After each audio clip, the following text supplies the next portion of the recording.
वालेकुम वरहमतुल्ला। सुबह सुबह के टाइम ते हर बंदा जिहड़ा है वो अपने बच्चों को लैके ते स्कूल छड्डण वास्ते जाता है। तो जदों कोई 2 वज जाते हैं या 1:30 का टाइम होंदा है, जिहड़ा टाइम छुट्टी का होंदा है उहदे तो कोई 10 मिनट पहलों जाके ते स्कूल के अगे रुक जाता है।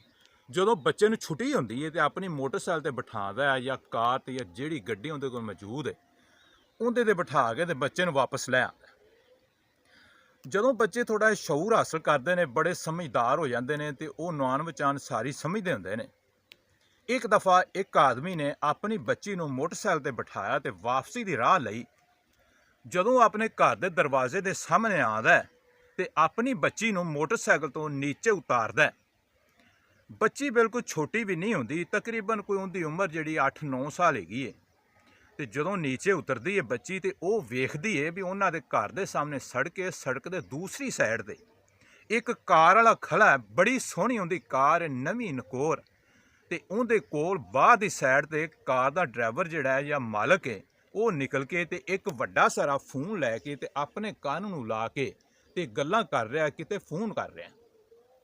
ਬੱਚੀ ਨੇ ਜਦੋਂ ਉਹਨੂੰ ਵੇਖਿਆ ਤੇ ਆਪਣੇ ਅੱਬੂ ਨੂੰ ਕਹਿੰਦੀ ਏ, ਅੱਬੂ ਜੀ ਉਹ ਜਿਹੜੇ ਸਾਹਮਣੇ ਵਾਲੇ ਅੰਕਲ ਨੇ ਉਹ ਬੜੇ ਅਮੀਰ ਨੇ ਤੇ ਆਪਾਂ ਅਮੀਰ ਨਹੀਂ ਦੇ, ਉਹਨਾਂ ਦੇ ਕੋਲ ਬੜੇ ਪੈਸੇ ਨੇ ਤੇ ਅੱਬੂ ਜੀ ਆਪਣੇ ਕੋਲ ਪੈਸੇ ਨਹੀਂ ਹੈਗੇ। ਅੱਬੂ ਜੀ ਨੇ ਕਿਹਾ ਵੀ ਤੇਰੇ ਕੋਲ ਕੀ ਸ਼ਨਾਖਤ ਹੈ, ਤੈਨੂੰ ਕਿਵੇਂ ਪਤਾ ਲੱਗਾ ਵੀ ਉਹ ਬਹੁਤ ਅਮੀਰ ਨੇ।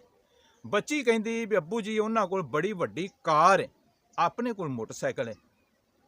ਉਹ ਜਿਹੜੇ ਕਾਰ ਵਾਲੇ ਅੰਕਲ ਨੇ ਉਹਨਾਂ ਕੋਲ ਇੱਕ ਬੜਾ ਵੱਡਾ ਮੋਬਾਈਲ ਹੈ ਤੇ ਬੜਾ ਖੂਬਸੂਰਤ ਹੈ, ਆਪਣੇ ਕੋਲ ਛੋਟਾ ਜਿਹਾ ਮੋਬਾਈਲ ਹੈ ਤੇ ਉਹਨਾਂ ਦੀ ਜੇਬ ਦੇ ਵਿੱਚ ਬੜੇ ਘਣੇ ਸਾਰੇ ਪੈਸੇ ਨੇ, ਆਪਣੇ ਕੋਲ ਪੈਸੇ ਮੌਜੂਦ ਨੇ। ਜਦੋਂ ਵਾਲਿਦ ਨੇ ਇਹ ਗੱਲ ਸੁਣੀ ਤੇ ਬੜਾ ਪਰੇਸ਼ਾਨ ਹੋਇਆ ਤੇ ਉਹਨੇ ਸੋਚਿਆ ਵੀ ਮੈਂ ਬੱਚੀ ਦੀ ਇਸ ਗੱਲ ਨੂੰ ਕਿਸ ਤਰ੍ਹਾਂ ਹੈਂਡਲ ਕਰਾਂ। ਉਹ ਬੱਚੀ ਨੂੰ ਕਹਿੰਦਾ ਹੈ, ਬੇਟਾ ਉਹਨਾਂ ਕੋਲ ਪੈਸੇ ਨਹੀਂ ਹੈਗੇ। ਬੱਚੀ ਬਸੇ ਦੇ ਵੀ ਉਹਨਾਂ ਕੋਲ ਪੈਸੇ ਬਹੁਤ ਜ਼ਿਆਦਾ ਨੇ, ਆਪਣੇ ਕੋਲ ਨਹੀਂ ਹੈਗੇ। ਵਾਲਿਦ ਨੇ ਕਿਹਾ ਵੀ ਪੈਸੇ ਆਪਣੇ ਕੋਲ ਮੌਜੂਦ ਨੇ, ਉਹਨਾਂ ਕੋਲ ਨਹੀਂ ਹੈਗੇ। ਬੱਚੀ ਇਸ ਗੱਲ ਤੇ ਇਹਨੂੰ ਮੰਨਣ ਨੂੰ ਤਿਆਰ ਨਹੀਂ ਹੈਗੀ ਤੇ ਵਾਲਿਦ ਕਹਿੰਦਾ ਵੀ ਮੈਂ ਤੈਨੂੰ ਤਜਰਬਾ ਕਰਾਉਣਾ, ਆਪਾਂ ਉਹਨੂੰ ਅੰਕਲ ਨੂੰ ਕਿਸੇ ਤਰੀਕੇ ਦੇ ਨਾਲ ਪੁੱਛ ਲੈਂਦੇ ਹਾਂ ਵੀ ਉਹਦੇ ਕੋਲ ਪੈਸੇ ਮੌਜੂਦ ਨੇ। ਉਹ ਬੱਚੀ ਦੇ ਸਾਹਮਣੋਂ ਇੱਕ ਫਕੀਰ ਜਿਹੜਾ ਉਹ ਗੁਜ਼ਰਦਾ ਪਿਆ ਤੇ ਵਾਲਿਦ ਨੇ ਉਹਨੂੰ ਆਵਾਜ਼ ਦਿੱਤੀ ਫਕੀਰ ਨੂੰ ਤੇ ਫਕੀਰ ਆਇਆ ਤੇ ਉਸ ਆਦਮੀ ਨੇ ਆਪਣੀ ਜੇਬ ਦੇ ਵਿੱਚੋਂ 100 ਰੁਪਇਆ ਕੱਢਿਆ ਤੇ ਉਸ ਫਕੀਰ ਨੂੰ ਦੇ ਦਿੱਤਾ। ਫਕੀਰ ਨੇ ਦੁਆਵਾਂ ਦਿੱਤੀਆਂ ਤੇ ਚੱਲਣ ਨੂੰ ਤਿਆਰ ਹੋ ਗਿਆ। ਆਦਮੀ ਨੇ ਕਿਹਾ ਵੀ ਇਹ ਜਿਹੜਾ ਸਾਹਮਣੇ ਕਾਰ ਵਾਲਾ ਖੜਾ ਹੈ, ਹੁਣ ਤੂੰ ਉਹਦੇ ਕੋਲ ਵੀ ਜਾਣਾ ਤੇ ਉਹਨੂੰ ਜਾ ਕੇ ਤੇ ਕਹਿਣਾ ਹੈ ਵੀ ਮੈਨੂੰ ਕੁਛ ਅੱਲਾ ਦੇ ਨਾਂ ਦਾ ਦੇ। ਉਹਨੇ ਕਿਹਾ ਜੀ ਠੀਕ ਹੈ। ਉਹਨੇ ਕਿਹਾ ਵੀ ਕਾਰ ਵਾਲਾ ਜਿਹੜਾ ਕੁਛ ਤੈਨੂੰ ਦੇਦਾ ਜਾਂ ਜਿਹੜਾ ਉਹ ਜਵਾਬ ਦੇਦਾ ਮੈਨੂੰ ਆਣ ਕੇ ਲਾਜ਼ਮੀ ਦੱਸਣਾ। ਉਹ ਜਿਹੜਾ ਫਕੀਰ ਸੀ ਉਹ ਚਲਾ ਗਿਆ। ਕਾਰ ਵਾਲਾ ਜਿਹੜਾ ਆਪਣੇ ਫੋਨ ਦੇ ਵਿੱਚ ਮਸਰੂਫ ਹੈ ਤੇ ਉਹਨੂੰ ਜਾ ਕੇ ਤੇ ਸਦਾ ਕੀਤੀ, ਉਹਨੇ ਕੋਈ ਗੱਲ ਨਹੀਂ ਸੁਣੀ। ਉਹਨੇ ਦੂਸਰੀ ਸਾਈਡ ਤੇ ਹੋ ਕੇ ਉਹਦੇ ਸਾਹਮਣੇ ਜਾ ਕੇ ਤੇ ਫਿਰ ਅੱਲਾ ਦੇ ਨਾਂ ਦਾ ਮੰਗਿਆ ਤੇ ਉਸ ਨੇ ਕਿਹਾ ਇਸ਼ਾਰੇ ਦੇ ਨਾਲ ਵੀ ਮੇਰੇ ਕੋਲ ਪੈਸੇ ਨਹੀਂ ਹੈਗੇ। ਲੇਕਿਨ ਫਕੀਰ ਜਿਹੜਾ ਉਹਦੀ ਜ਼ਬਾਨ ਦੇ ਵਿੱਚੋਂ ਕੁਝ ਸੁਣਨਾ ਚਾਹੁੰਦਾ ਸੀ। ਉਹ ਇੱਕ ਦੂਸਰੀ ਸਾਈਡ ਤੋਂ ਹੋ ਕੇ ਉਹਦੇ ਨਜ਼ਦੀਕ ਹੋ ਕੇ ਆਂਦਾ ਵੀ ਮੈਨੂੰ ਕੁਛ ਅੱਲਾ ਦੇ ਨਾਂ ਦਾ ਦਿਓ, ਮੈਂ ਭੁੱਖਾ, ਮੇਰੇ ਕੋਲ ਪੈਸੇ ਨਹੀਂ ਹੈਗੇ, ਮੈਂ ਖਾਣਾ ਖਾਣਾ ਹੈ।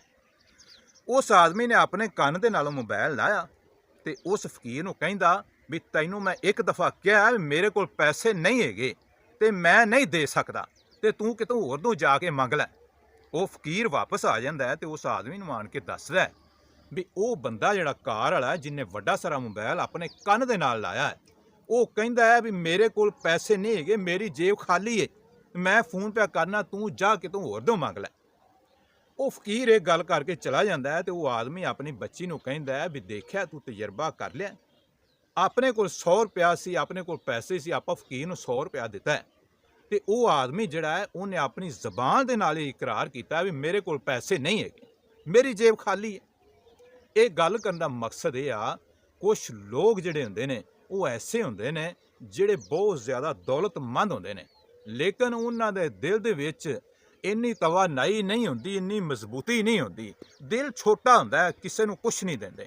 ਦੌਲਤ ਬਹੁਤ ਜ਼ਿਆਦਾ ਹੈ, ਨਾ ਆਪਣੇ ਉੱਪਰ ਖਰਚ ਕਰਦੇ ਨੇ, ਨਾ ਆਪਣੇ ਬੀਵੀ ਬੱਚਿਆਂ ਦੇ ਖਰਚ ਕਰਦੇ ਨੇ, ਨਾ ਦੋਸਤਾਂ ਦੇ ਕਰਦੇ ਨੇ। ਉਹ ਲੋਕ ਜਿਹੜੇ ਨੇ ਉਹ ਪੈਸੇ ਹੋਣ ਦੇ ਬਾਵਜੂਦ ਵੀ ਅਸੀਂ ਉਹਨਾਂ ਨੂੰ ਗਰੀਬ ਕਹਿ ਸਕਦੇ ਹਾਂ।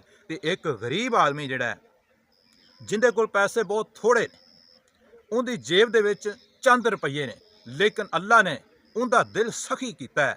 ਜਦੋਂ ਉਹਦਾ ਕਿਸੇ ਚੀਜ਼ ਤੇ ਦਿਲ ਕਰਦਾ ਹੈ ਉਹ ਖਾ ਲੈਂਦਾ ਹੈ, ਜਿਹੜੇ ਕੱਪੜੇ ਤੇ ਦਿਲ ਕਰਦਾ ਹੈ ਕੱਪੜਾ ਬਣਾ ਲੈਂਦਾ ਹੈ। ਜਿਸ ਤਰ੍ਹਾਂ ਦੀ ਜੁੱਤੀ ਉਹਨੂੰ ਪਸੰਦ ਹੈ ਉਸ ਤਰ੍ਹਾਂ ਦੀ ਜੁੱਤੀ ਜਿਹੜੀ ਹੈ ਉਹ ਲੈ ਲੈਂਦਾ।